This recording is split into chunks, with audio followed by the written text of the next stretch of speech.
TV UNAM y Radio UNAM presentan un programa del Instituto Federal Electoral. Voces de la Democracia.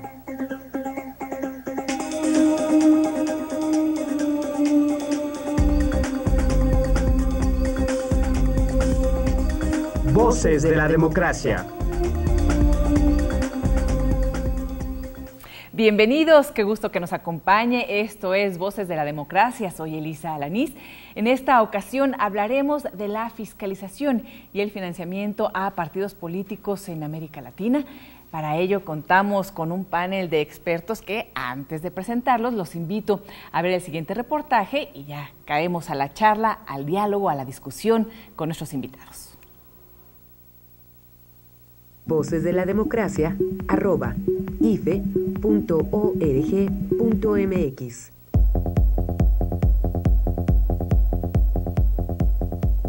La relación entre dinero y política no es nueva en absoluto. Siempre ha sido estrecha y se ha dado a lo largo del tiempo y en todos los regímenes y geografías. El capital es indispensable, no cabe duda.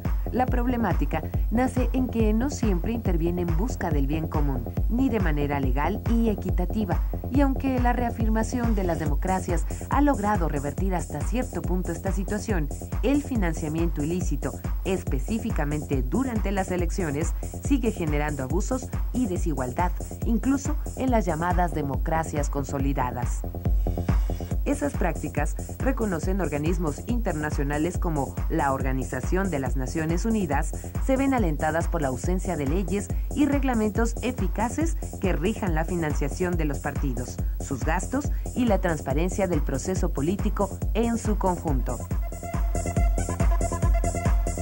En Latinoamérica, sin embargo, por la falta de una tradición y cultura de la transparencia y la rendición de cuentas, esta situación adquiere complejidades adicionales, por lo que las iniciativas o regulaciones al respecto son muy recientes, aunque se aprecian esfuerzos, primero por fomentar el financiamiento público para garantizar condiciones de equidad y evitar la tentación de obtener recursos ilícitos y, consecuentemente, en diseñar e instrumentar mecanismos de fiscalización y rendición de cuentas para controlar el origen, manejo y aplicación del financiamiento de partidos y campañas.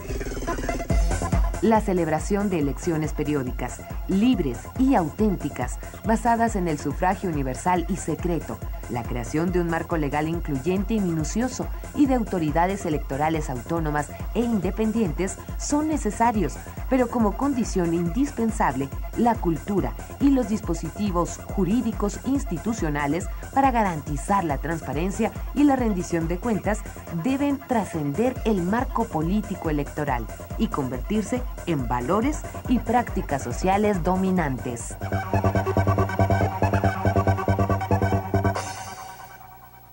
Voces de la Democracia, @ife.org.mx. Y para hablar sobre este tema de fiscalización y financiamiento de partidos políticos en América Latina, me da mucho gusto recibir en el estudio a la doctora Delia Ferreira.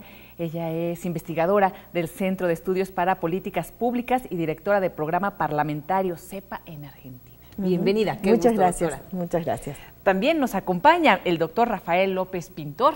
Él es asesor especial de la Fundación Internacional de Sistemas Electorales en Washington, D.C., en Estados Unidos, CEBIFES. Bienvenido. Muchas gracias. Gracias por estar aquí con nosotros, doctor. Y para arrancar este tema me gustaría comentar a quienes nos ven, a quienes nos escuchan, que precisamente se está llevando un curso especializado que comentábamos, es más como un taller en las propias instalaciones del Instituto Federal Electoral en relación a este tema. Y es un momento significativo porque además es la primera vez, doctor, nos comentaba que se realiza este tipo de curso, de taller con las personas responsables en el área precisamente de fiscalización y de financiamiento. Es decir, puede tener una aplicación importantísima, directa. Exactamente. Creo que es una metodología diferente de lo que normalmente se entiende por un curso, que se supone que alguien viene a enseñar algo a otros que no lo saben.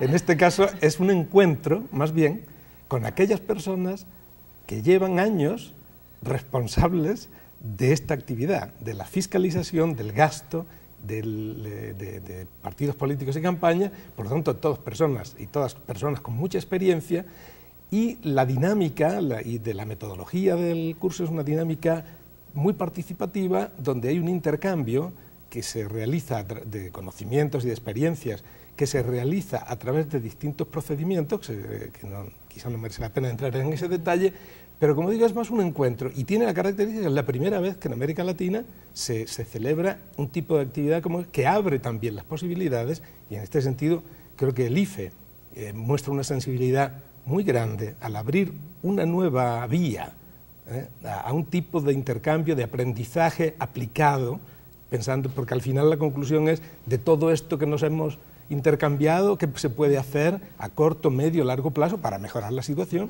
en el país de cada uno. Este aprendizaje aplicado puede tener repercusiones, como lo comentábamos, inmediatas, importantes. ¿Y cuál ha sido, doctora, hasta el momento este enriquecimiento que se ha llevado a cabo al compartir las experiencias y al llevar esta metodología ya, imagino, muy especializada para llegar a conclusiones y ver también la temática de manera integral? La conclusión todavía no se puede llegar porque estamos en medio del seminario, pero lo que sí hay acuerdo es en señalar que este no es un tema de mera curiosidad de los ciudadanos o de apetencia de los funcionarios por controlar, por el solo hecho de controlar, porque ¿de dónde vienen los fondos que se aplican a las campañas o al sostenimiento de la actividad política de los partidos? Tiene que ver con la calidad de la democracia que tenemos, con si nuestros representantes nos representan a nosotros, los ciudadanos, o si representan algunos otros intereses, con los compromisos que asumen durante la campaña, que después van a determinar acciones de gobierno. Entonces, la calidad misma de la democracia y el buen gobierno tiene que ver con la financiación de la campaña. Por eso es importante transparentar, rendir cuentas como se debe, controlar eficientemente.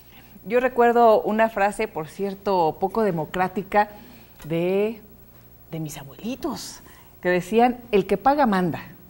Bueno, más que poco democrática, es muy real, por eso es que hay que controlar. Sí, bueno, pero hay que ver entonces más bien quién paga para ver si es democrático o autoritario el tema, ¿no? Claro, ¿Y de qué Lo importante de es que el ciudadano, cuando vota, tiene derecho a conocer algo más que el eslogan de campaña o la foto del candidato besando niños o recorriendo la ciudad. Tiene derecho a saber quién está detrás, que es quien paga y a quien no vemos y quien puede estar influyendo, determinando decisiones que después nos van a afectar a todos. Sí. Entonces, en ese sentido, ¿cuál ha sido la experiencia en general en América Latina en una historia que compartimos algunos puntos comunes, otros distintos obviamente, y conforme transcurren los procesos democráticos o las democracias, o la historia de las democracias en América Latina, pues van tomando matices y cursos distintos, pero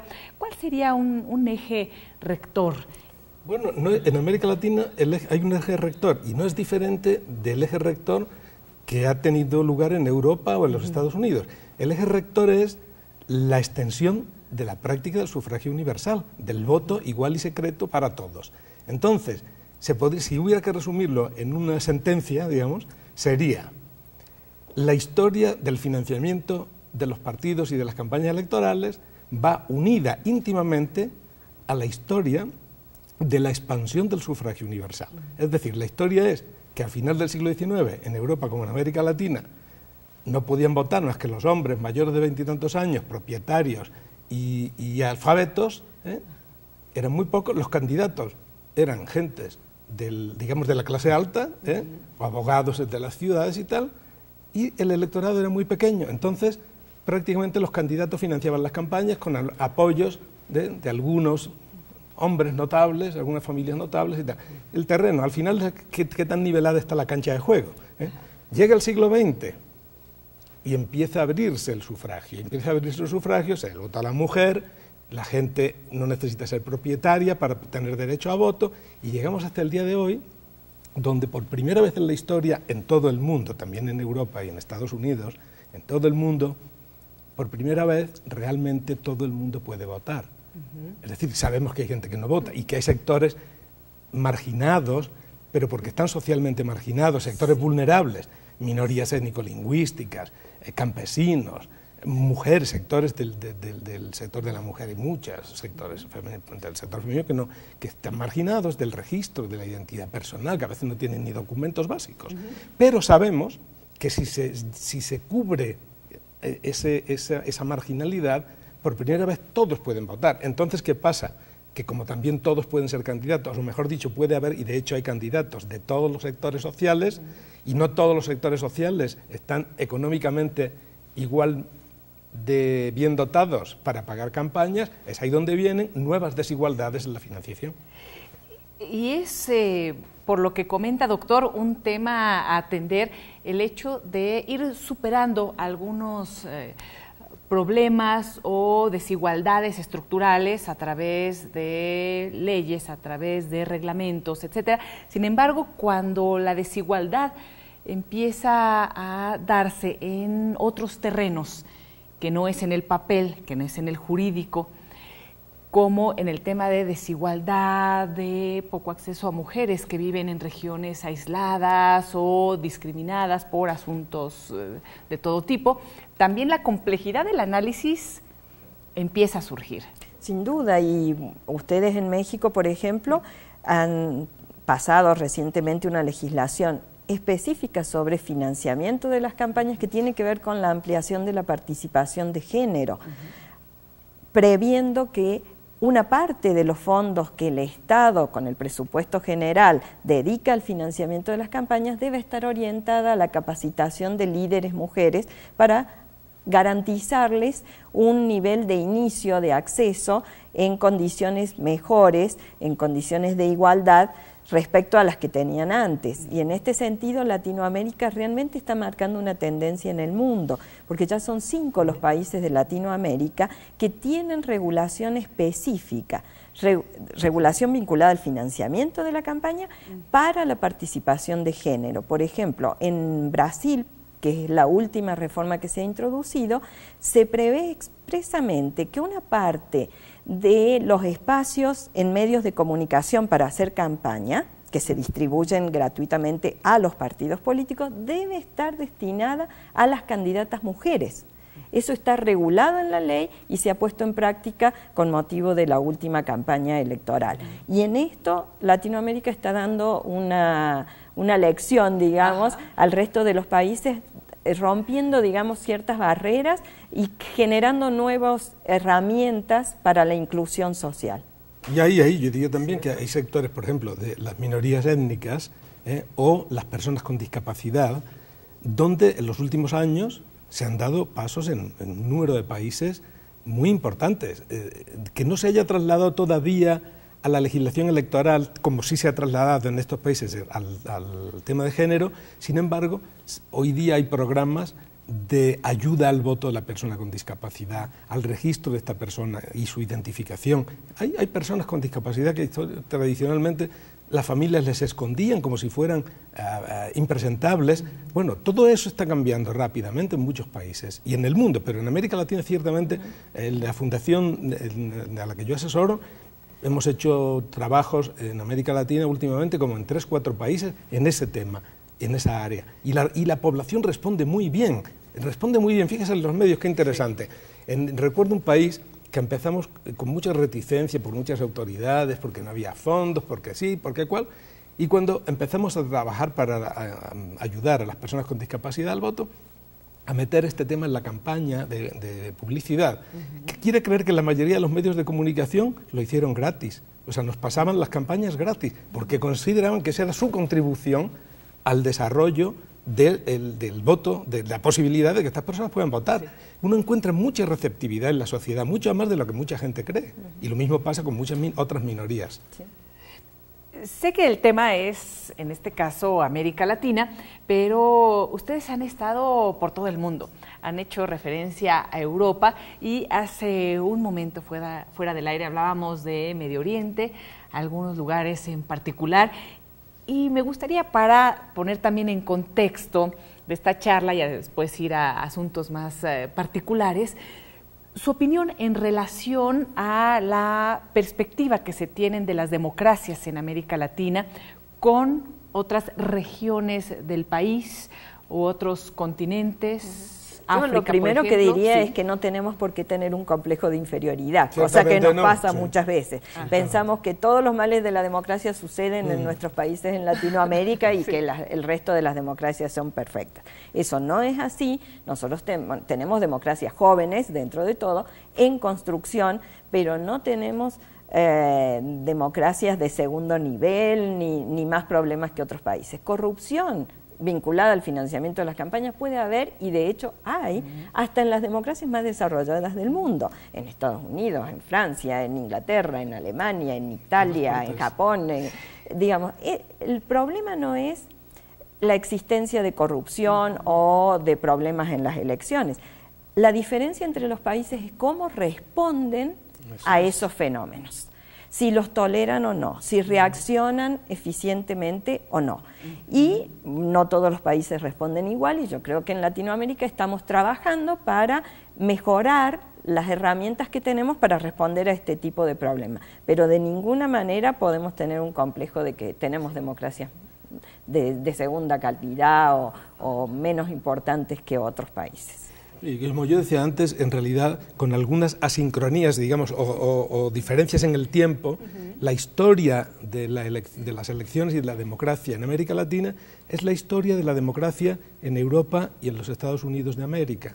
Es con pequeñas asincronías, pese a las diferencias en el desarrollo económico y demás, pero históricamente y culturalmente el tronco del que nace nuestra filosofía política es el mismo y la práctica democrática es la misma. Y hoy día los problemas, como señalaba mi colega, la doctora Ferreira, en este área específica de financiación, yo diría que los problemas esenciales son los mismos. Las respuestas varían, efectivamente, y varían dependiendo de muchos factores. Pero varían también por el contexto social y por los valores que la sociedad reconoce. Desde Transparency International nosotros hacemos anualmente un índice de corrupción y los países nórdicos están siempre como los países más transparentes. Bueno, en uno de estos países, por ejemplo, una ministra tuvo que renunciar porque había pagado con la tarjeta del ministerio un paquete de pañales y al día siguiente vino a devolver el dinero.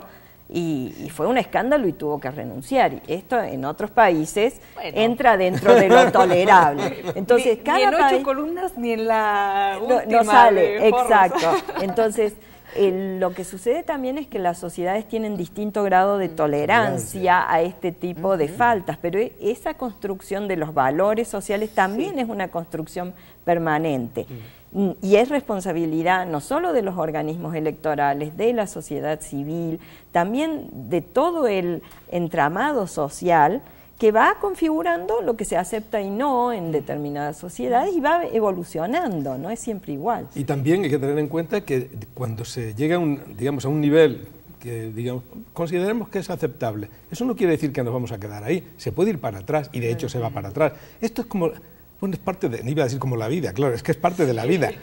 Uno avanza, pero eso no quiere decir que no pueda retroceder. Desgraciadamente, a lo que uno no puede retroceder es a los 18 años, cuando tiene 70, como yo. Pero en esto sí. Bueno, a las experiencias sí. A los sentimientos. Sí, a eso sí. Se puede retroceder. Eso sí, usted es muy generosa. Pero lo que quiero decir con esto es que uno tiene que estar siempre alerta.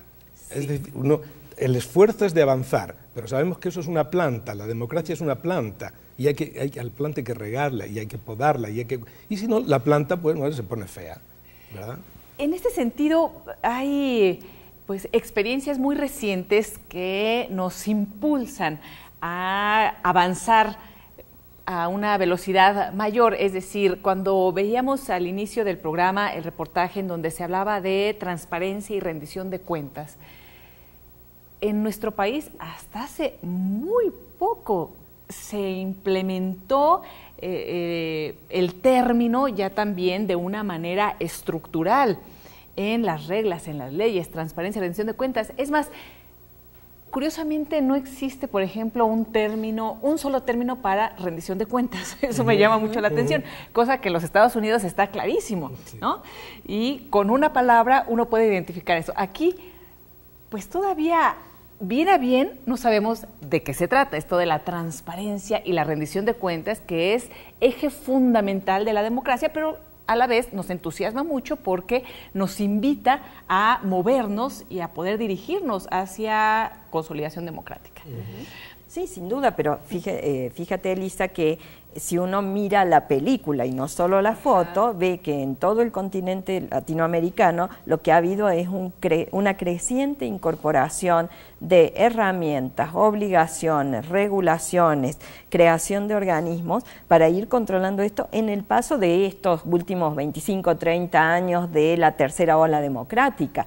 Entonces, este es un proceso que va evolucionando paso a paso, en el que las sociedades vuelven a la democracia y lo primero es poner el voto en la urna y que se cuente como se debe y que nadie altere los resultados, y después resulta que elecciones democráticas y libres no es solo eso, sino que es también el voto informado, saber quién está detrás, cómo se financia, y después pedirles a los partidos que nos digan de dónde sacaron sus fondos y cómo los administraron, y después pedirle al ciudadano que acceda a esa información y la utilice para decidir su voto y que participe activamente en fiscalizar esa actividad. O sea que es un proceso que no es nuevo totalmente, sino que ha ido a través de sucesivos pasos llegando a una transparencia cada vez mayor. De hecho, Elisa, este fenómeno que mencionas de las palabras, y no estamos seguros de qué términos se aplica, no es tan claro como en los Estados Unidos. Claro, esto refleja precisamente, ese fenómeno en el lenguaje, refleja ese avance y ese cambiar de un estado a otro más avanzado. Decía Aristóteles, un viejo filósofo griego, bueno, viejo porque en el tiempo, decía que le ponemos nombres a las cosas para que existan. Porque si no tenemos palabras, una de dos, es porque la cosa no existía o porque existía pero no la habíamos definido. Entonces es interesante, el lenguaje mismo refleja que nos estamos moviendo. Y por eso discutimos rendición de cuentas. ¿Estamos de acuerdo en qué es eso? Uno sí y no, pero hay que definirlo. Sí, ¿y cómo se inserta esto en lo que comentaba, doctora, precisamente en el tema cultural en cuanto a las definiciones, al verbo, ¿no? Cómo nos definimos nosotros a partir de los propios conceptos? Y aquí quiero ser muy puntual en experiencia muy personal de México, y no sé si sea compartido en otros países de América Latina, pero por nuestra propia historia, las definiciones de lo público y lo privado tienen un impacto muy peculiar, muy particular y en algunos casos hasta dogmático. Por ello, me gustaría que escuchemos a los ciudadanos, a quienes les preguntamos si cree que la política debe recibir financiamiento de cualquier tipo, y volvemos para platicar sobre este tema. Voces de la Democracia, @ife.org.mx. No, solamente financiamiento del Estado, porque si no esto permitiría que grupos que tienen recursos de procedencia ilícita pueden estar influyendo en este tipo de prácticas que pueden ser muy perjudiciales para la sociedad. No, pues porque se parezca que haya favoritismos. No, yo creo que no. Ya es mucho dinero el que se están llevando. Bueno, yo digo que no. Lo que les llega, más de la mitad lo usan para ellos, y lo poquito que queda lo usan para nosotros. Pues no se vale. Porque de por sí ya es mucho lo que están robando, por decirlo así. Y no, ya no. Definitivamente ya no. No. Porque si no sería más oscura de lo que ya es. Depende de qué tipo, ¿no? Pero en respuesta concreta pudiera ser que sí, porque es una realidad. No, porque muchas veces viene de dinero de lavado, de narcotráfico, muchas veces. puede venir de ahí. No, porque muchas veces hay que ver de dónde proviene el dinero. Si es lo original normalmente sí, pero si es de lavado de dinero, pues ahí ya implicaría o inmiscuir a la mafia. Eso no sería bueno. Para las campañas yo creo que no, porque para mí es dinero tirado a la basura. Para mí, le digo en lo personal, ¿no? Llenar de publicidad, entonces para mí es dinero malgastado. No, de hecho yo estoy en contra del financiamiento público de las campañas electorales. No creo que deban recibir, es decir, se pelean tanto por ser gobernantes de cualquier nivel municipal, estatal o federal. Yo creo que implica mucho poder y mucho dinero en sus manos, como para que además nosotros como ciudadanos les financiemos el llegar a ese poder. Voces de la Democracia, @ife.org.mx.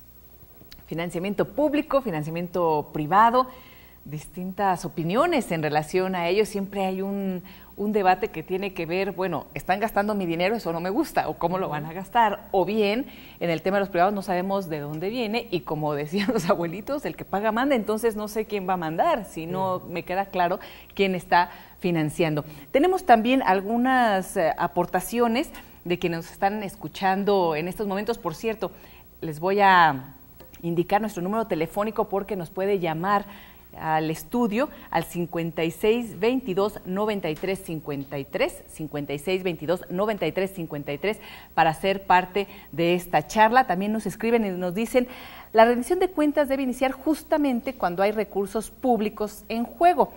Por eso marca una diferencia fundamental entre candidatos con recursos privados que aquellos con recursos públicos. Yo creo que la rendición de cuentas debe iniciar con todo financiamiento de campaña. Obviamente, cuando uno recibe fondos del Estado, debe rendir cuenta de esos fondos. Cuando recibe fondos privados, también debe decirlo, porque el objetivo acá no es controlar qué se hace con el dinero público del presupuesto general de la Nación. El objetivo es, como decía la gente, el origen de los fondos. ¿De dónde vienen los fondos que utilizan los partidos? No por una mera curiosidad, insisto, no por saber más, sino por los compromisos que ese dinero puede implicar, por los conflictos de interés que puede significar, por saber, por ejemplo, la coherencia del discurso de algunos de nuestros candidatos. Si ustedes tienen un candidato que vive haciendo un discurso pro medio ambiente o medio ambiente sano o limpieza de la ciudad o lo que fuera, pero en realidad recibe fondos de alguien que lo está ensuciando, bueno, uno tiene derecho como ciudadano a ver, bueno, pero este me está engañando. Claro. Para eso es la rendición de cuentas, para saber el origen. Y obviamente si se reciben fondos públicos, hay que rendir cuentas porque cualquiera que maneja fondos públicos en cualquier estado debe rendir cuentas a los que son los propietarios de esos fondos, que somos los que pagamos impuestos. Por esa razón es que este tema es tan debatido en todo el mundo, en democracias más viejas y más jóvenes. De hecho, el financiamiento público, que es la pregunta con la que se dirigieron estos ciudadanos y ciudadanas, el financiamiento público es algo que se empieza a hacer quitando 2 o 3 países, precisamente en América Latina, que empezaron antes con alguna disposición, como Uruguay y Argentina. Es un fenómeno a partir de los años 70, básicamente. También en Europa, en los Estados Unidos. Es muy reciente. ¿Y por qué es muy reciente?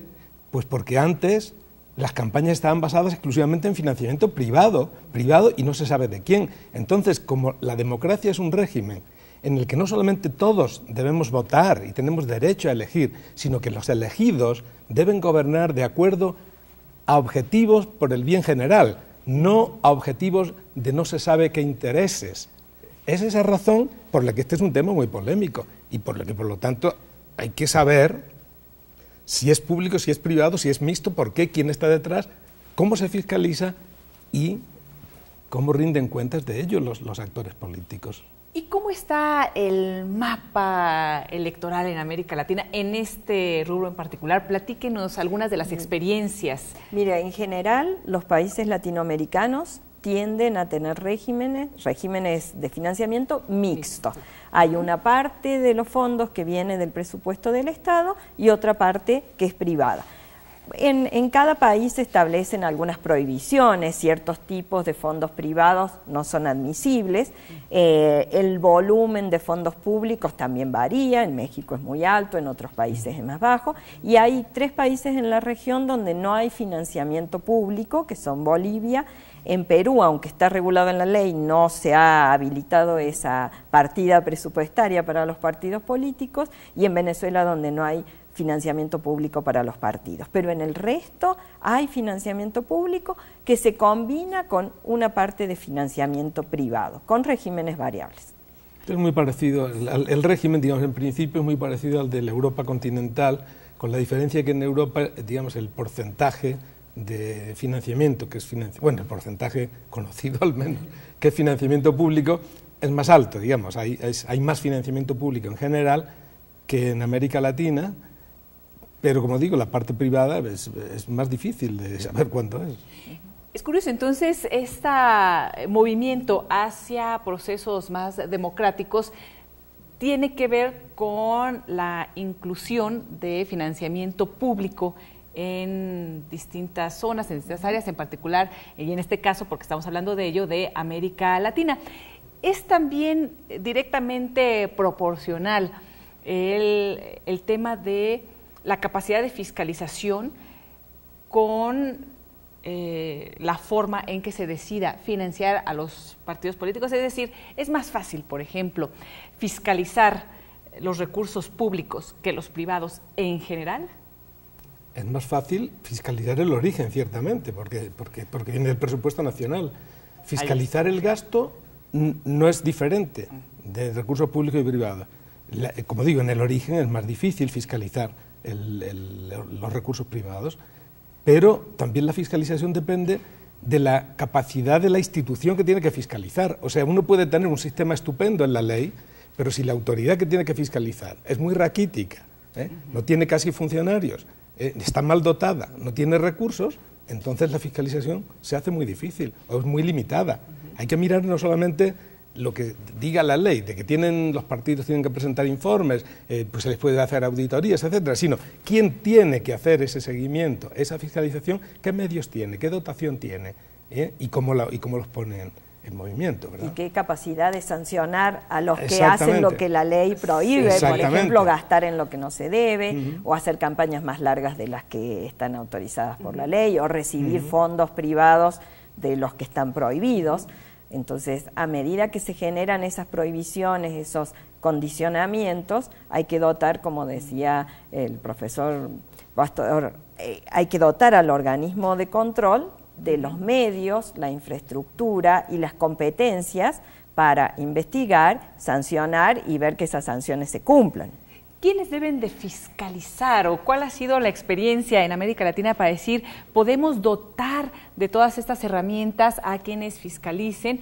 Porque se necesita blindarlo, protegerlo. El tema de los recursos públicos y privados, del dinero, es un tema que, por definición, conlleva mucha responsabilidad y también muchas presiones. Sí, yo creo que las condiciones de un buen organismo de control ideal en cualquier parte del mundo son 3, que es independencia política, porque están controlando a los políticos de manera tal que si dependen de los políticos vamos mal, independencia política, capacidad técnica de infraestructura, de personal y demás, y competencias jurídicas para realmente realizar su labor. Si no, es nada más que una especie de imagen para convencer a la gente de que hay alguien que va a controlar. Claro, porque si la institución del Estado que fiscaliza no tiene esas características que ella acaba de mencionar, otras formas de fiscalización laterales, como por ejemplo las que pueden hacer organizaciones de la sociedad civil que hacen monitoreo del proceso electoral, claro, no se pueden comparar y no tendrán el efecto, digamos, de acumulación de información y conocimiento que tendrían cuando la institución estatal está bien dotada y es fuerte, porque una organización que hace el monitoreo de una elección, por muchos recursos que tenga, lo único que podrá hacer será, por ejemplo, seguimiento de medios, tener un observatorio de determinadas áreas del proceso electoral, ese tipo de cosas. Pero no se puede decir, no, que vengan de fuera y fiscalicen, de fuera del Estado, quiero decir. No, el Estado que es el responsable digamos, de mantener el orden básico en una sociedad y por lo tanto de garantizar que las leyes se cumplen, tiene que estar bien dotado para ello. Hay dos temas que imagino han estado ahora sobre la mesa en el curso especializado Las Inquietudes, o lo veíamos con el sondeo que realizamos y entramos a terrenos pantanosos. Uno tiene que ver, bueno, con la cantidad de recursos. La gente dice, es demasiado, ¿no? Esta democracia ya nos está costando mucho. Ese es un tema. Y el otro, que es este terreno al cual no desearíamos entrar, sin embargo, estamos en ello, es el tema de los recursos ilícitos y en particular del crimen organizado o narcotráfico, que es una realidad en México en particular y, por supuesto, en América Latina, en la región. Sí, el crimen organizado plantea en este tema del financiamiento un desafío importante para las sociedades y para los organismos de control. Me parece que los mecanismos que se han utilizado tradicionalmente para enfrentar el problema de los grandes intereses que podían capturar el Estado no son adecuados para enfrentar al crimen organizado, que tiene ciertas características particulares en cuanto a su poder económico, su globalización y en el hecho de hacer de lo ilícito su negocio diario, digamos. Entonces me parece que los organismos de control deben trabajar, por ejemplo, en consonancia con otros organismos del Estado Nacional e incluso a nivel internacional. Las autoridades que fiscalizan el financiamiento de los partidos, por ejemplo, podrían reportar cuando observen financiamientos que por alguna cuestión les parezcan sospechosos o llamativos, hacer esos reportes de operaciones sospechosas a las autoridades encargadas del lavado de dinero, por ejemplo, para que esas autoridades, que son las que tienen las herramientas y están especializadas, sigan adelante. Lo que no se puede seguir es enfrentando este problema del financiamiento del crimen organizado, cada uno desde un compartimento estanco, de manera aislada, totalmente desprotegida y tampoco vulnerable, quedándose en las fronteras nacionales, porque el fenómeno es global, por lo tanto los remedios deben ser globales a través de cooperación internacional y demás. ¿Existen estos protocolos, por ejemplo, de cooperación, de protección para las instituciones encargadas de fiscalizar? ¿Se está dando este movimiento a través de compartir las experiencias en América Latina? Bueno, cada vez hay más comunicación, pero que yo sepa, no sé, Delia, si que eso se haya formalizado más allá de ciertos acuerdos que pueda haber. En el caso de las autoridades electorales existen unos organismos, asociaciones internacionales dentro de la región donde se intercambia mucha información. En México se celebró la última reunión de la Federación de todos los organismos electorales de América Latina, UNIORE, y el año que viene hay otra, este año, a finales de año, hay otra reunión, pero en esto estamos hablando de, como se decía antes, de colaboración entre autoridades diversas, es decir, policía, servicios de vigilancia de fronteras, etcétera, etcétera, la judicatura. Si en esos niveles no se producen protocolos de colaboración, es muy difícil que se pueda hacer frente a este fenómeno con eficacia. Esto es aquí, es en Europa igual. Es importante que no se piense que la autoridad electoral, llámese IFE o Cámara Electoral o Tribunal Electoral, va a solucionar esto. No es esa la responsabilidad. Ahora, tampoco se puede dejar de ver que el crimen organizado está tratando de infiltrar la política, o ya lo ha hecho en algunos estados. Entonces, ¿cuál es la responsabilidad del órgano electoral? Advertir, de la misma manera que un banco no va a eliminar el lavado de dinero, ni va a perseguir a los criminales, pero cuando ve una operación sospechosa debe reportar a las autoridades especializadas, de la misma manera los organismos electorales deben estar alertas a este fenómeno antes de que tengamos un problema mayor. Y es un tema reciente, o se ha agudizado de manera particular en los últimos años. Entonces, imagino que los mecanismos, aquí hay un planteamiento muy claro, se irán dando y en la práctica a través de los años y de manera conjunta, de manera integral, con las distintas instituciones, con los organismos y a nivel nacional e internacional. Es decir, estamos ante una experiencia relativamente nueva. Estamos despertando el fenómeno. O sea, desde el punto de vista institucional, yo creo que apenas se está despertando. Decir, bueno, esto lo tenemos encima, tenemos que hacerle frente. ¿Cómo hacemos? En ese estadio creo que es donde estamos. Sí, incluso en el taller en el que estamos participando, algunos de los presentes contaban que en proyectos de ley que se acaban de presentar en sus respectivos países para reformar la regulación del organismo electoral, ya se han incluido, por ejemplo, la obligación o la facultad del organismo electoral de comunicarse con el Ministerio Público Fiscal o con las autoridades de lavado de dinero cuando detecten algo raro. Es un proceso que está en marcha porque el fenómeno realmente es nuevo. Y en este fenómeno nuevo, ¿qué les parece si escuchamos ahora a los universitarios? Porque preguntamos cómo se puede evitar el financiamiento ilícito en la política. Aquí algunas opiniones, algunas ideas. Voces de la Democracia, @ife.org.mx.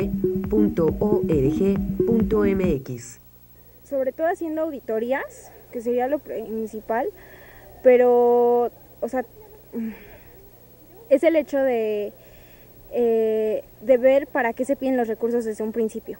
O sea, porque muchas veces se le otorgan los recursos y se dice que puede ser para algo, que se destina para algo, pero en realidad vemos que no es cierto. O se piden cantidades exageradas cuando costos que podrían, por ejemplo, lo de las papeletas, todo ese tipo de cosas, o los anuncios que hacen, realmente no tienen esos costos. Entonces, realmente verificar que lo que se está dando, lo que se está pagando, realmente se justifique y que sean realmente esos precios. Pues yo creo que no hay manera. Tendría que existir, digamos, un sistema demasiado cerrado, totalmente que sea público, digamos, un financiamiento público total, que ya casi es así, pero digamos quedan ahí como ciertos vacíos aún, pero aún yo creo que eso no es deseable, que el financiamiento público incremente. Entonces tendría que ser una especie de, por medio de la cultura, de los partidos políticos y esto, pero digamos es como una solución a muy largo plazo. Pues se me ocurre que probablemente creando algún órgano, una especie de órgano paralelo al IFE, que fuera ciudadano, con sus mecanismos para elegir a los representantes, por supuesto, y a través de ese órgano, pues como darle una función efectiva a lo que llamamos aquí transparencia, ¿no? Siento que todos los hombres somos así, que tenemos intereses personales y económicos, y creo que siempre se va a seguir dando. No creo que se pueda evitar. Pues transparentando los recursos de los partidos políticos principalmente, y llevando un buen control en los institutos electorales, por ejemplo, de la propaganda electoral que se presenta. Voces de la Democracia, @ife.org.mx. Doctor, ¿algún comentario en relación a lo que escuchamos con los universitarios? Y ahorita leo algunas otras colaboraciones. Yo creo que las respuestas son muy buenas. Lo que hay que hacer es controlar, pero el control del financiamiento, la auditoría, no se debe limitar a que las cuentas matemáticamente cierren. No es recibí 100, gasté 100 y estamos todos contentos. Es de dónde vinieron estos 100, en qué gasto estos 100. Y para eso hay que poder cruzar la información que alguna de las personas decía. Es decir, comprobar la facturación, tener medios de contraste para mirar estas rendiciones de cuentas que hacen los partidos. Por eso son importantes, por ejemplo, los monitoreos de medios en países donde la contratación de los espacios en los medios está autorizada, que no es el caso de México. Pero si uno contrata publicidad y tiene un límite para esa contratación, tiene que poder mirar, bueno, a ver, usted dice que contrató 10 espacios y que le costaron $50. Vamos a ver cuántos espacios se transmitieron efectivamente y vamos a ver si eso cuesta $50 o cuesta mucho más. Y después que tengo esta información, vuelvo al partido y le digo, a mí me faltan las facturas de todos estos espacios y usted no pagó 50, sino que debe haber pagado 150. Entonces, ese es el control que hay que hacer. hay que cruzar información. Sí, a mí me parecen las respuestas igualmente interesantes, pero como son de gente joven, yo les diría que no se desanimen, porque esto no es una cuestión de blanco y negro. Es decir, en estos temas, como en tantos otros, que miren a su vida privada, en tantos temas de sus relaciones en el mundo de los estudios, las relaciones con sus novias, las relaciones con sus amigos, y que comparen un poco, que vean que las cosas no son blanco o negro, todo o nada, sino que a veces uno avanza un poquito porque no puede avanzar más, pero que es mejor ese poquito que nada. No hay que desanimarse porque la vida es compleja, y cuando hablamos de dineros y dineros en política, estamos tocando dos temas tan primarios de la naturaleza humana que cómo podemos caminar hacia mejorar las cosas, pero la perfección no existe. Estamos dentro de la esfera del poder y del dinero, entonces, exacto, pues ya sabemos qué puede producir o no lo imaginamos. Estamos charlando con el doctor Rafael López Pintor, él es asesor del IFES en Washington, en Estados Unidos, con la doctora Delia Ferreira, ella es investigadora de CEPA en Argentina. Llámenos, nuestro teléfono 56229353, y tenemos algunas de las llamadas. La señora Esther Vélez dice: en Argentina, ¿cómo se ha hecho para erradicar el financiamiento ilícito a los partidos? Felicita el programa, muchas gracias. Gracias, Esther, por la pregunta. En Argentina no hemos erradicado el financiamiento ilícito a los partidos, muy por el contrario, pero hemos trabajado mucho para aumentar la transparencia. Por ejemplo, ahora se puede conocer el origen del financiamiento, por lo menos el origen declarado, antes de la elección. Después vienen otros mecanismos de control. Todo es accesible por Internet.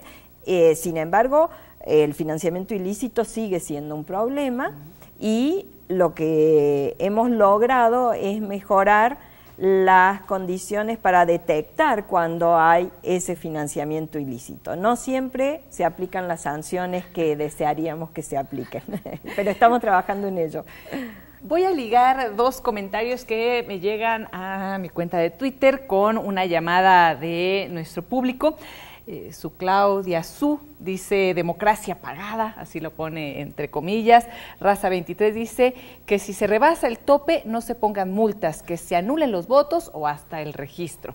Y el licenciado Federico Reynoso nos llama, felicita el programa, muchas gracias. Dice: mi opinión es que debería haber menos partidos, dejar solo 3 para que el financiamiento sea menos y el aparato encargado de fiscalizar también se reduzca. Saludos.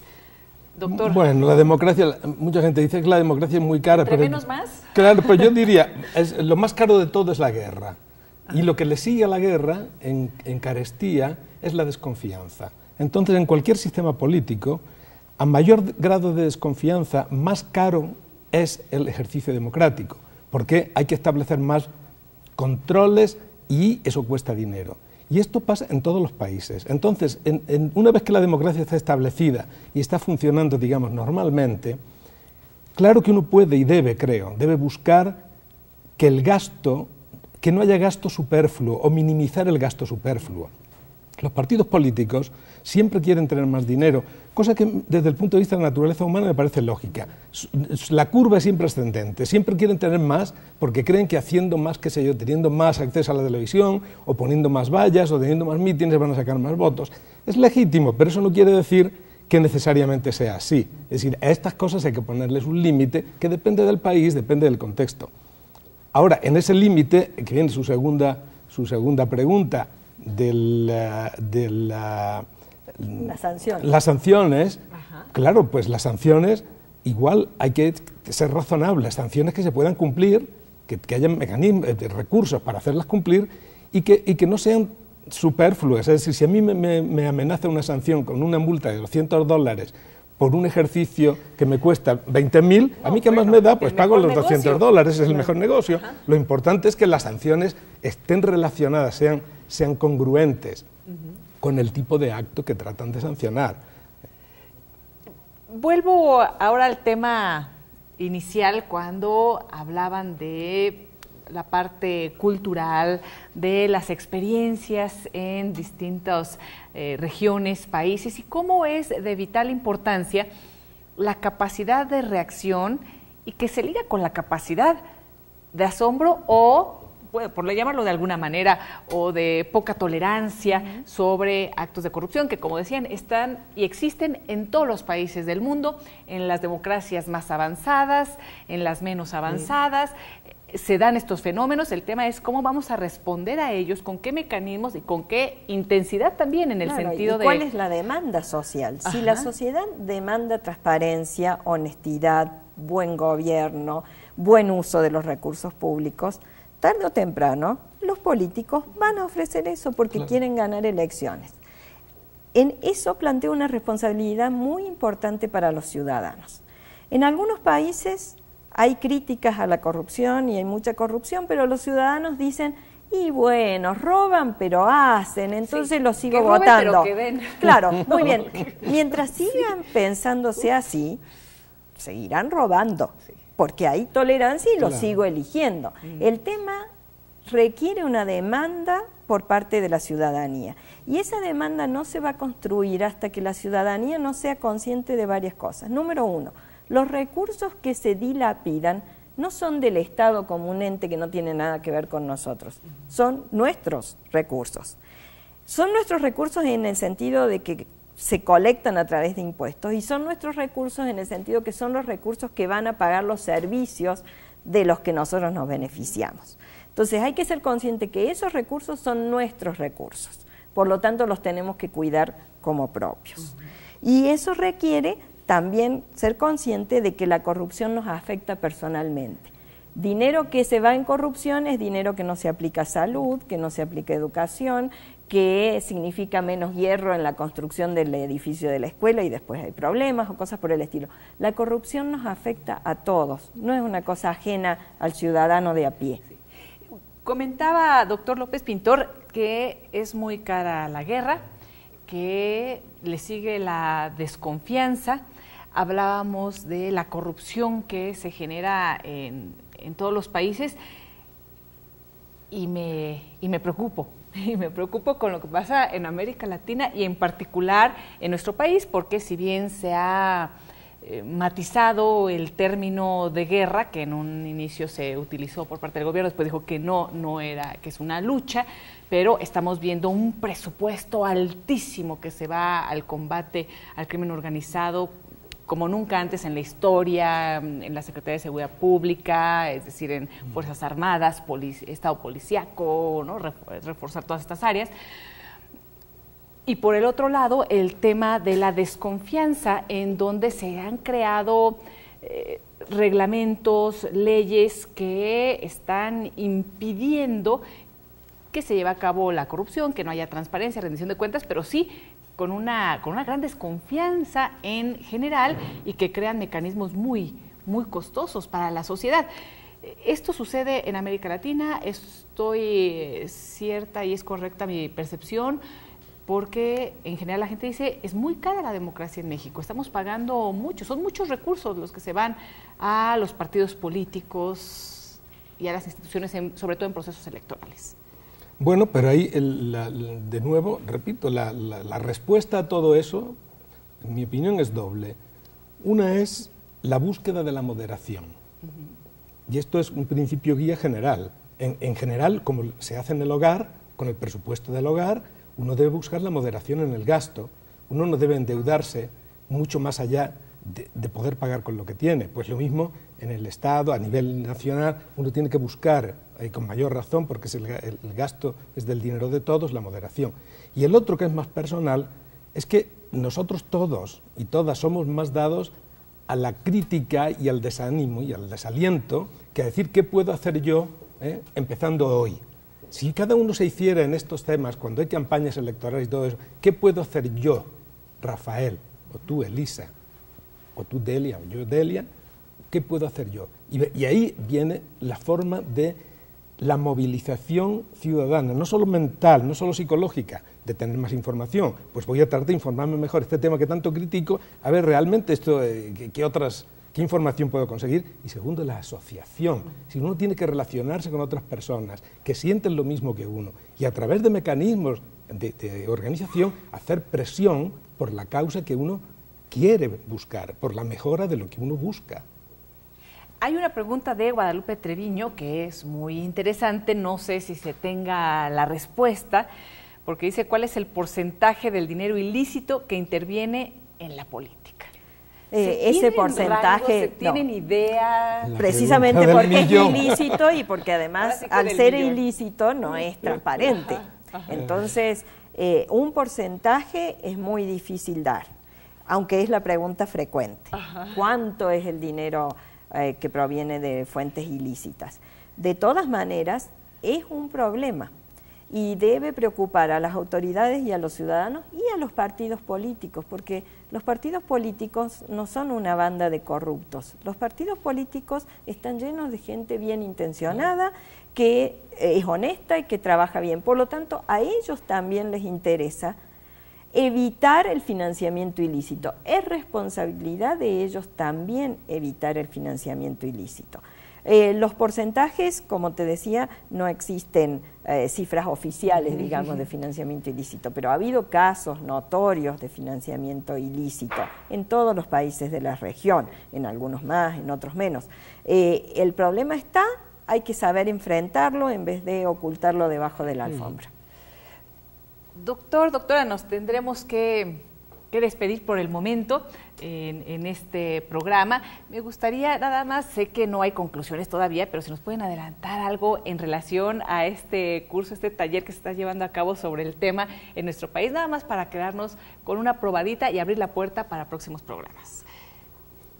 Pues a mí me parece que una conclusión práctica que probablemente saldrá del curso es que este tipo de ejercicio debe tener seguimiento, es decir, que cuando un grupo, en este caso de funcionarios con responsabilidad en este área, se reúne de manera honesta para discutir las dificultades, las ventajas, los recursos que tienen, etcétera, es que me parece importantísimo, porque hemos hablado antes de globalizar la respuesta a fenómenos que son globales. Bueno, me parece muy importante y creo que van a estar de acuerdo los participantes en que haya mecanismos de seguimiento, que se logre formar algo así, como no asociaciones, pero sí encuentros, y ver qué progreso se va haciendo, evaluar el progreso. Pues yo espero que podamos seguir charlando cuando estén evaluando, cuando demos este seguimiento. Por lo pronto es un gusto que nuevamente estén aquí en México compartiendo estas experiencias. Muchísimas gracias, doctor Rafael López Pintor, por habernos acompañado. Doctora Delia Ferreira, muchísimas gracias. Gracias a ustedes. Y gracias por acompañarnos. Nos vemos en la próxima para seguir dialogando y escuchando las voces de la democracia. Hasta la próxima.